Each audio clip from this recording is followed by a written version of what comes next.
আসসালামু আলাইকুম everyone, welcome back to my YouTube channel. এখন যখন ভিডিও শ্যুট করতেছি সময় হচ্ছে 8:30 অ্যান্ড আজই হচ্ছে হাতিরঝিল। বাসা থেকে বের হয়ে এই পর্যন্ত এসে ভিডিওটা অন করলাম অ্যান্ড অনেক দিন পর এত সকালে বের হলাম। এত সকাল না, 8:30 বেজে গেছে, তো আর্লি মর্নিং বলা যায় না, একটু লেট করে বের হয়েছি। অনেক দিন ধরে প্ল্যান ছিল যে একটু বাইক রাইডে বের হবো, লং রাইডে যাব, কিন্তু সেটা আর হয়ে উঠতেছে না। এখন ঠিক মতন এক্সিকিউশনটা করতে পারতেছি না। তাই ভাবলাম যে যদি লং রাইডে না যেতে পারি, একটা ডে লং রাইডে তো যাওয়াই যায়। সেটা ভেবেই আজ বের হলাম একটু লেট করেই। অ্যান্ড সাথে একটা ফ্রেন্ড আছে, দুজন মিলেই যাচ্ছি। কোথায় যাচ্ছি একটু পরে বলতেছি। অ্যান্ড এখন যাচ্ছি হচ্ছে গুলশান 2-এর দিকে নাস্তা করার জন্য। ফ্রেন্ড একটা রেস্টুরেন্টের কথা বললো গুলশান 2 সার্কেলে, সেখানে বলে সুন্দর অ্যান্ড মজাদার নেহারি পাওয়া যায়। তো অনেক দিন ধরে নেহারি ট্রাই করা হচ্ছে না, তো মুড হলো যে সকালের নাস্তাটা সেখানে ট্রাই করি নেহারিটা। অ্যান্ড সেখান থেকে আবার রাইড স্টার্ট করব একটা সুন্দর ডে লং রাইড দেওয়ার জন্য। দেখি, এখন পর্যন্ত তো প্ল্যান এটাই, সামনের দিকে কি হয়। Let's go. চলে আসছে আমাদের নাস্তা। আমি নিয়েছি নেহারি, আমার ফ্রেন্ড নিয়েছে পায়া আর সাথে রুটি, আর এই হচ্ছে আশেপাশের পরিবেশ।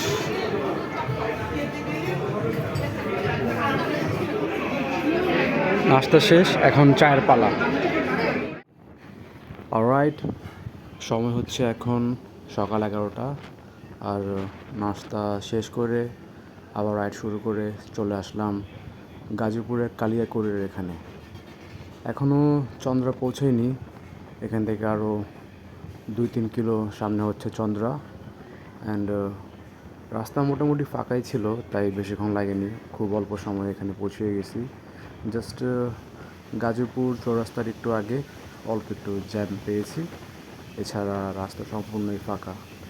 খুবই সুন্দর একটা ভালো স্পিড মেনটেন করছি, 70-80, অ্যান্ড চলে আসছি এত দূর পর্যন্ত।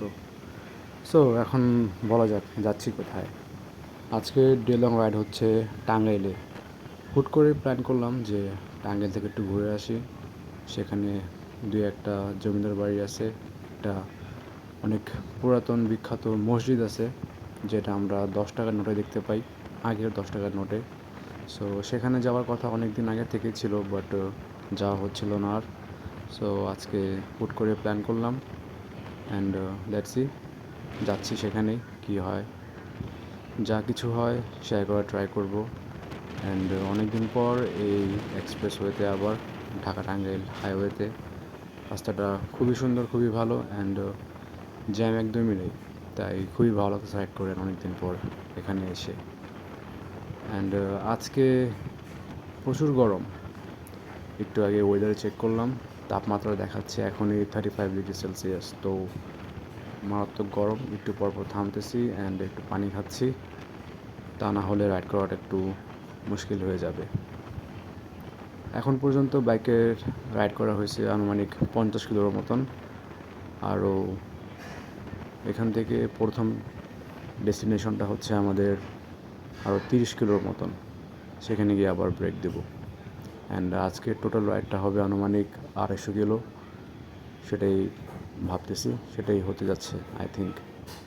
এখন সামনের দিকে আগাই, দেখি কি হয়। চলে আসছি পাকুল্লা জমিদার বাড়ি।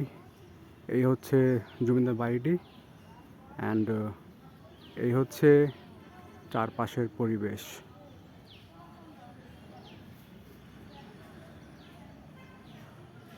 খুবই সুন্দর পরিবেশটা। ওই পাশে একটা পুকুরও আছে, এ পাশে কিছু ঘর, আর এই হচ্ছে জমিদার বাড়ি। পরিবেশটা খুবই সুন্দর, আর গেটটা সুন্দর লাগতেছে জমিদার বাড়ির, নাইস। এই ছিল আমাদের ডে লং রাইডের প্রথম ডেস্টিনেশন পাকুল্লা জমিদার বাড়ি। অ্যান্ড সেখানে কিছু সময় কাটিয়ে আমরা চলে যাচ্ছি আমাদের দ্বিতীয় ডেস্টিনেশনে। অ্যান্ড সেটা হচ্ছে দেলদুয়ার জমিদার বাড়ি। সেটা এখান থেকে আনুমানিক আরও 5-6 কিলোমিটার দূরে। এখন সেখানে যাচ্ছি, বেশি সময় লাগবে না। অ্যান্ড যাওয়ার রাস্তাটা খুবই সুন্দর, দুই পাশে বিস্তীর্ণ ধান ক্ষেত।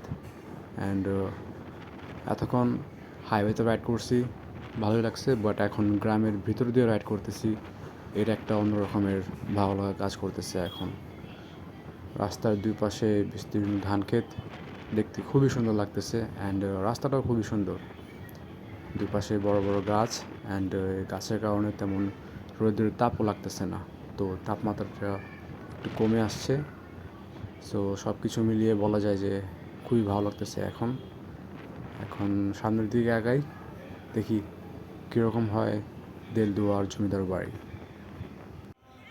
চলে আসছি দেলদুয়ার জমিদার বাড়ি, কিন্তু এই জমিদার বাড়ির গেট হচ্ছে বন্ধ। লোকাল এরিয়ার থেকে মানুষ থেকে জানতে পারলাম যে এখানকার জমিদার এখনও আছে, অ্যান্ড তারা ঢাকায় বসবাস করে। গেট তালা মারা, একটু ফাঁক দিয়ে দেখার ট্রাই করি ভিতরে কী আছে। এই হচ্ছে জমিদার বাড়িটি, আর তার পাশে একটি সুন্দর পুকুরও আছে। অ্যান্ড এই হচ্ছে আশেপাশের পরিবেশ। দেলদুয়ার বাজারে দেলদুয়ার জমিদার বাড়ি ঘুরে ফিরে এখন একটু ব্রেক, ঠান্ডা খাওয়ার সময়। এখানে প্রচুর গরম। দেলদুয়ার জমিদার বাড়ি ঘুরে এখন সামনের দিকে যাচ্ছি আতিয়া মসজিদের দিকে। সেখানে গিয়ে জুম্মার নামাজটা আদায় করব। এই টাঙ্গাইল শহরে বা টাঙ্গাইল জেলায় বলতে গেলে ছোটোখাটো অনেক জমিদার বাড়ি রয়েছে। অ্যান্ড সবগুলো আপনি একদিনে কভার করতে পারবেন না। আমি অনেকগুলো এই জমিদার বাড়ির কয়েকটা বের করে রেখেছিলাম, কিন্তু সবগুলো একদিনে ঘোরা পসিবল না। যেমন বালিয়াতি জমিদার বাড়ি আছে, তার সাথে পাকুটিয়া জমিদার বাড়ি, নগরপুর জমিদার বাড়ি, তো আবার একটা আছে মহেরা জমিদার বাড়ি। তো এগুলো সবগুলো একদিনে ঘুরে দেখা সম্ভব না, তাই হাতে দুই একটাই রাখলাম। অ্যান্ড সাথে ছিল এই মসজিদটি, যেখানে এখন যাচ্ছি। সেখানে গিয়ে জুম্মার নামাজটা আদায় করব। সেখান থেকে বের হয়ে বাকি প্ল্যানটা বলতেছি। আর সেখানে যাওয়ার রাস্তাটাও খুবই সুন্দর, দুই পাশে ধান ক্ষেত। অ্যান্ড রাস্তাটা এখানে একটু ভাঙ্গা, বাট অল ওভার রাস্তা খুবই সুন্দর। চলে আসছি আতিয়া মসজিদে।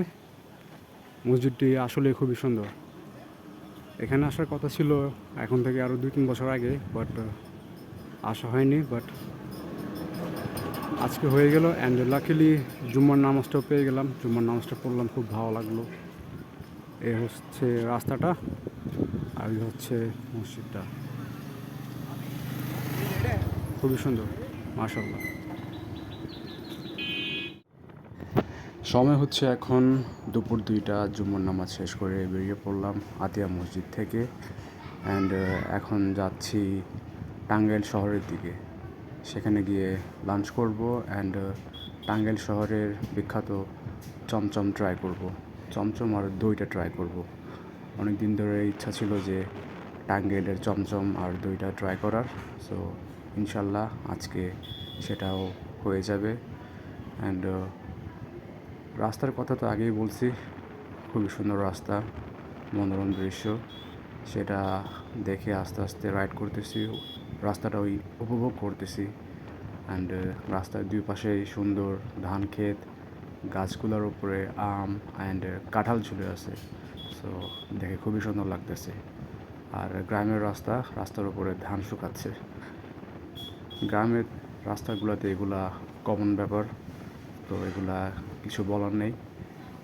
লোকাল এরিয়ার মানুষ যা মন চায় রাস্তার উপর তাই করতে পারবে। আমরা আসছি বাইরে থেকে, আমাদের এগুলা একটু মেনে তারপরেই চলতে হবে। সামনের দিকে আগাই এখন। এই হচ্ছে আজকের আমাদের লাঞ্চ। সাদা ভাত, ভর্তা, ডাল আর সাথে মুরগি। লাঞ্চের পর এখন টাঙ্গাইলের বিখ্যাত চমচমের পালা। মিষ্টির পর এখন দই টেস্ট করার পালা। অল্প একটু মিষ্টি ট্রাই করে আর অল্প একটু মিষ্টি নিয়ে নিলাম বাসার জন্য। এই হচ্ছে দোকান, আর এই হচ্ছে টাঙ্গাইল শহরের বাস স্ট্যান্ড। বাস স্ট্যান্ডের ঠিক পাশে হচ্ছে দোকানটা। বের হওয়া যাক এখান থেকে। আকাশের অবস্থা ভালো না, বৃষ্টি হওয়ার সম্ভাবনা আছে, দেখি কি হয়। সময় হচ্ছে এখন সন্ধ্যা 6:45 আর চলে আসছি রাইড করতে করতে সাভার ক্যান্টনমেন্টের এখানে। টাঙ্গাইল গিয়েছিলাম গাজীপুর হয়ে, অ্যান্ড এখন বাসায় ব্যাক করতেছি সাভার হয়ে। একটা সার্কিট কমপ্লিট হবে। ভাবলাম যে যে রাস্তা দিয়ে গেছি সে রাস্তা দিয়ে ব্যাক না করে অন্য রাস্তা দিয়ে ব্যাক করি, একটু অ্যাডভেঞ্চার হবে। অ্যান্ড সাভার দিয়ে আসতে গিয়ে একটু ভালো অ্যাডভেঞ্চার হয়ে গেছে। আশুলিয়ার ওখানে একটু ভাঙ্গা ছিল, কারণ সেখানে দেখলাম ফ্লাইওভারের কাজ চলতেছে, তাই একটু সেখানে প্যারা খেতে হয়েছে। এছাড়া এভরিথিং ওয়াজ গুড। রাস্তা খুবই ফাঁকা ছিল, Dhaka Tangail highway as always. And খুবই সুন্দরভাবে এখন পর্যন্ত রাইড করতে করতে এখানে চলে আসছি। এখন এখান থেকে সোজা গাবতলী হয়ে চলে যাব বাসার দিকে। তো সব মিলিয়ে বলা যায় যে আজকের এই রাইডটি খুবই সুন্দর ছিল, কোনো ঝামেলা হয়নি, কোনো প্যারা হয়নি। বাইকটাও আমাকে খুবই সুন্দর সাপোর্ট দিছে, খুবই ইজিলি স্পিড মেনটেন করতে পারছি আজকে 80+ পিডিএন সহ। তো ভালো লাগলো আজকের রাইডটি। ইনশাআল্লাহ নেক্সটে আরও সুন্দর সুন্দর আরও ভালো রাইড দিতে পারবো, দোয়া করবেন সবাই। সো আজকের এই ভিডিওটি আমি এখানে শেষ করে দিচ্ছি। একটু পর অন্ধকার হয়ে যাবে, তো অন্ধকার আর কি ভিডিও শ্যুট করব। So that's it from this video. See you on the next one. আল্লাহ হাফেজ।